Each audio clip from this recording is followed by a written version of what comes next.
দিতে এই বাইকটা লাগে অপমানিত হইছে আজকে এটাই তো ফ্রি বাইক এই যে বাইকটা সেলফ স্টার্ট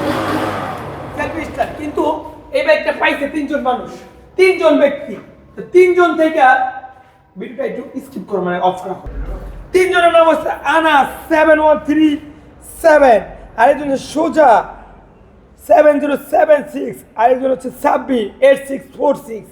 এখন কত হচ্ছে আনাস ভাই এসে বলছে 7137 তো আমরা গতকালকে বলছিলাম যে তিনজন আসলে আমাদের আস্থা পাবে মানুষ বিশ্বাস পাবে যার কারণে আমরা ভিডিওটা তিনজনের জন্য রাখছি একজন পাইলে বিশ্বাস করে এখন লাস্টে একজনের সাথে আরো বড় বাটপার হইলাম ওই লোকের কাছে আর দুইজন আসেনি কন্ত ভাই তাহলে ড্রতে অংশগ্রহণ করেন কেন আপনারা ফ্রি বাইক পেয়েছেন ফ্রি বাইক লয়ে যান আমার সমস্যা কেন তো ফ্রি বাইক দিতে প্রস্তুত এখন একজন আসছে আমি কি করবো ওই ভাইয়ারা বলছি দুইজনের অংশ রাখে একজনের অংশ নিয়ে যান অথবা ড্র করতে হবে সময় দিতে হবে 2 দিন দুইজন আসে নাই তাদের ডিক্লেয়ার দিব নতুন দুইজন নেব ওদের মধ্যে ড্র করবো অথবা একজনকে দিয়ে দেবো এখন সব দিক দিয়ে ভাই আমি বেড়ান আছি দিয়েও বেরো আর ওই লোক বলতেছে আমি বাট আরে ভাই 30-32টা বাইক দিয়ে দিচ্ছি আপনি তো মোবাইলও পাইছেন ফ্রিতে ওই অনেকে তো মোবাইল ফ্রিতে পাইছে নাকি কেন ভাই এরকম